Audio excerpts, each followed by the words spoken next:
They pushed on, now just the two of them, their hope dwindling with every step. The silence between them was as vast and empty as the desert itself, a space that had once been filled with the quiet wisdom of Jaeger. Lyra's grief had forged her into something hard and brittle. She moved with a grim, mechanical efficiency, her face a mask of dust and determination.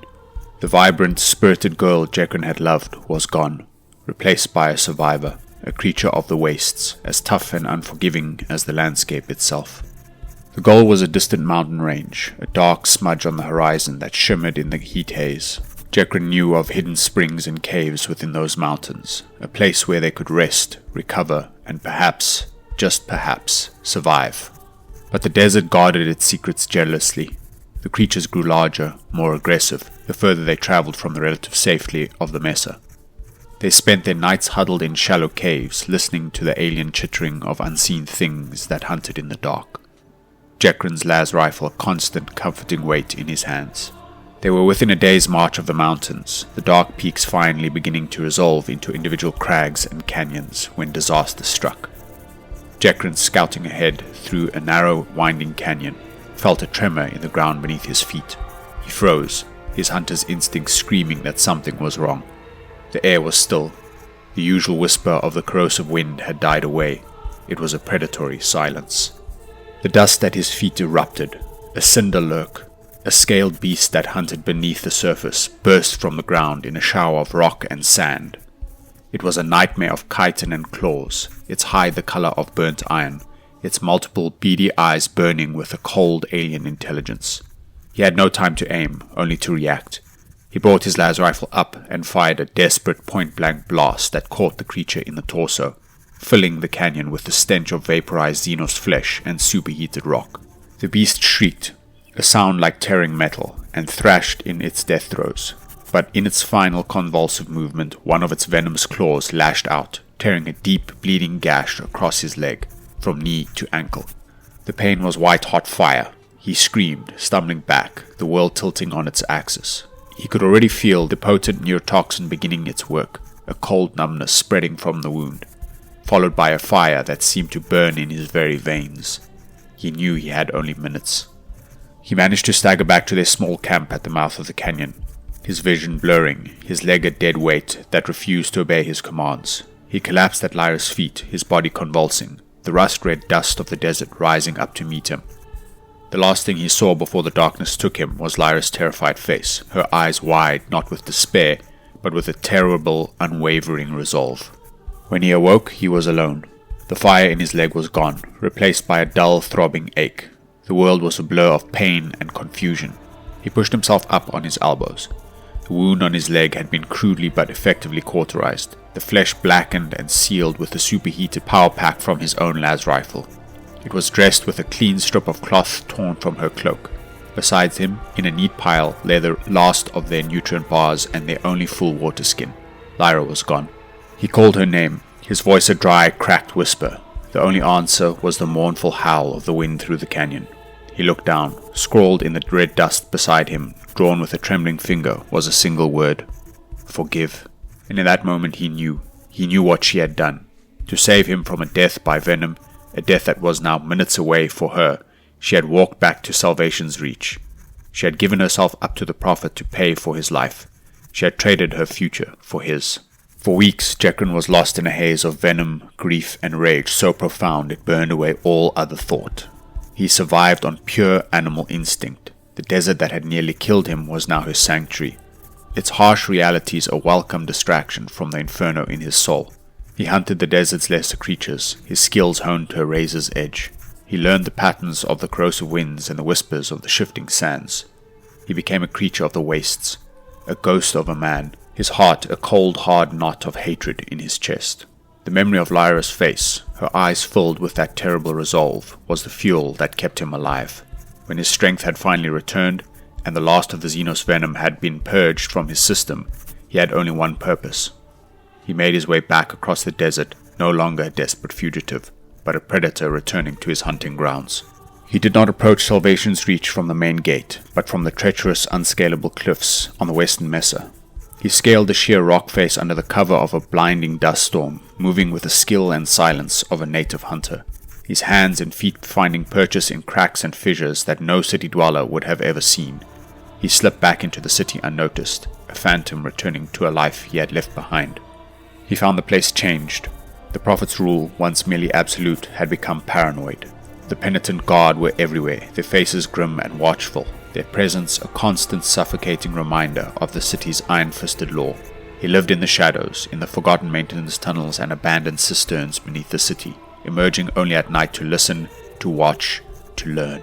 He learned the truth from a hushed, terrified conversation between two old artisans in a darkened workshop, their words whispered over a sputtering pyramithum lamp. Lyra had been married. She was now the bonded wife of Enoch van der Rest, the Prophet's eldest son, the same arrogant and cruel man who had first laid claim to her. The artisans spoke of a grand public ceremony, a celebration of unity and the strength of the founding bloodlines. They did not speak of the look in the bride's eyes.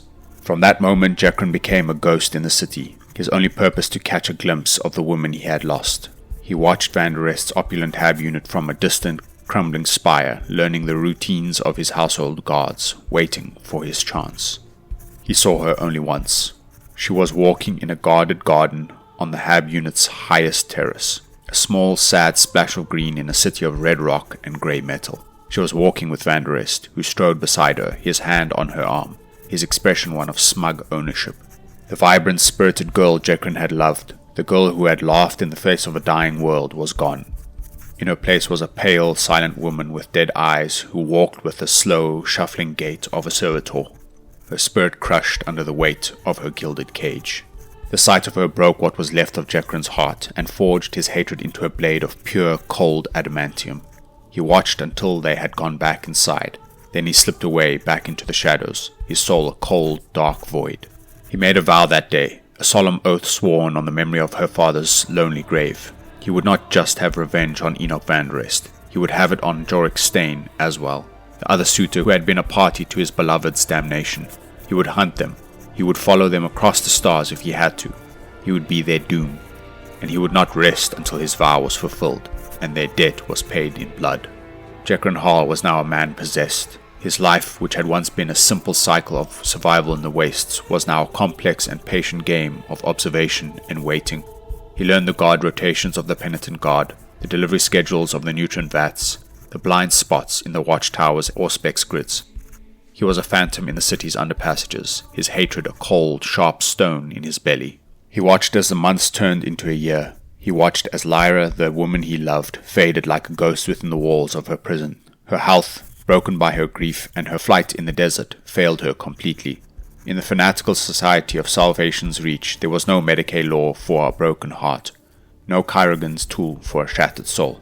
She refused food. She grew thin and pale, a wraith haunted by the memory of her father and the life she had lost. Van der Rest, her husband, tired of his sullen and wasting bride, left her to the care of the Mordecai servitors, his own time spent in the pursuit of wealth and power within the Prophet's council. Lyra died in the depths of the long winter cycle. Jekron learned of it when he saw the black funeral banners bearing the crest of Van der Rest's house being hung from the walls of the great temple. The Prophet Enoch himself delivered a grand sermon on the piousness and obedience of the girl who had been saved from the wastes, only to be granted the Emperor's peace in the heart of the faithful. It was a masterpiece of hypocrisy, a final brutal insult to her memory. That night Jekron acted. His grief had been burned away, leaving only the cold pure metal of his rage. He scaled the walls to Van der Rest's hab unit, his movements swift and silent, a predator closing in for the kill. He slipped past the outer guards, his mono knife a sliver of darkness in his hand. He was in the gardens, the same place he had last seen Lyra, when an alarm shrieked through the night. He had tripped a hidden pressure plate. The penitent guard were on him in an instant, a tide of black-robed zealots with shock mauls and auto pistols. The fight was a blur of desperate, savage violence. Jekron was a hunter, and he fought like a cornered animal. He killed 2 of the guards, his knife a whirlwind of vengeful steel, but he was outnumbered. A shot from an auto pistol grazed his side, a burning line of pain.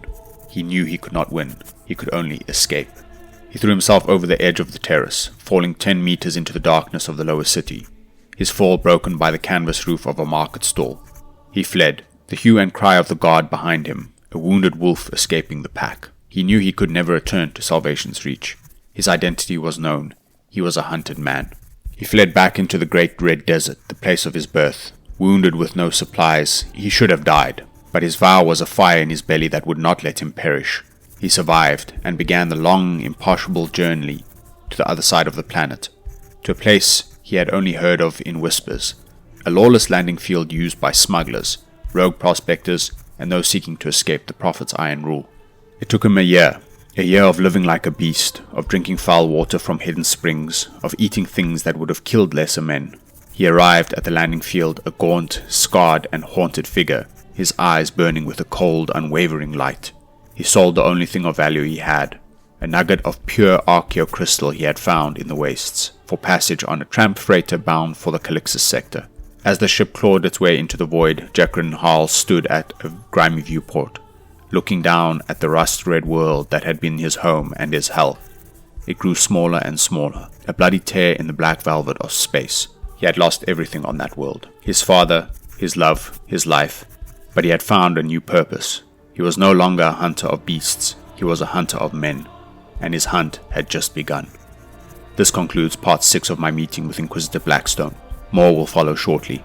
You may append your own approved commentary to the record below. The Order Kronos is ever watchful.